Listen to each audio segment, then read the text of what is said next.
Bah, c'est le contraire de l'arrière, c'est comme pour une équipe de football. À l'avant, on met les attaquants et à l'arrière, les défenseurs. Non, on dit pas l'avant, on dit le vent. C'est ce qui fait tomber les feuilles à l'automne. Dans toute chose, il y a un avant et un après. C'est ce qui précède un événement.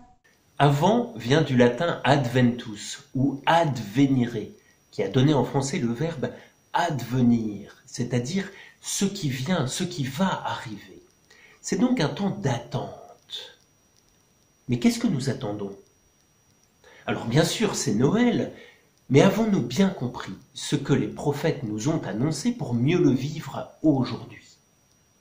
En fait, la question qu'il faut se poser, c'est qu'est-ce que nous attendons de notre vie?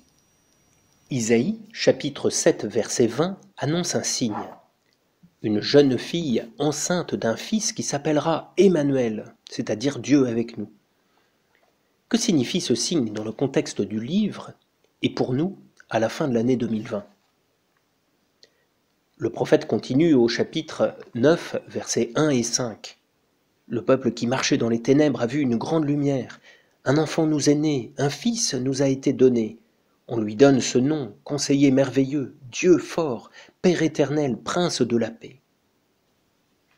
Allez voir aussi ce qui est dit de ce personnage au chapitre 11, ou dans le livre de Jérémie, au chapitre 33, versets 14 et 16.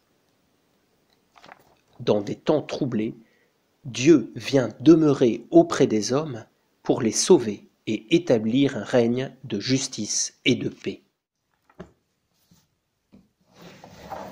Mais qu'est-ce qui permet de reconnaître en Jésus cet homme providentiel? Plusieurs indices de la vie de Jésus nous indiquent qu'il est cet homme providentiel tant attendu.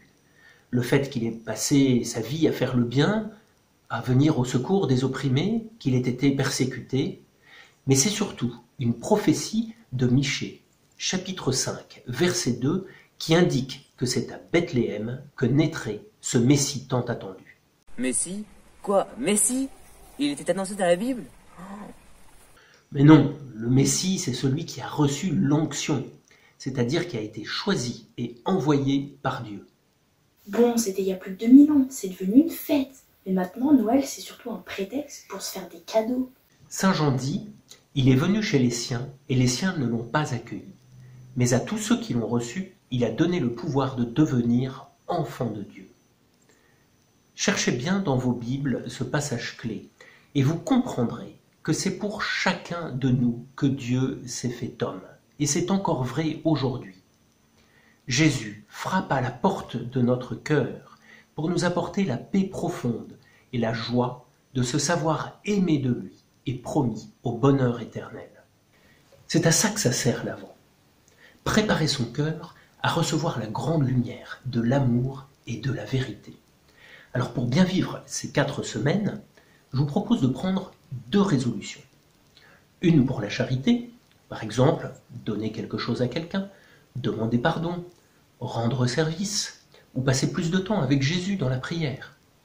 Et une pour la vérité, par exemple, lire et méditer la parole de Dieu, étudier le catéchisme, décider de ne plus mentir, ou bien mettre en lumière ce que l'on cache. Voyez, quand on va recevoir quelqu'un de très important, qui peut changer notre vie, le roi des rois, le seigneur des seigneurs, eh bien on se prépare.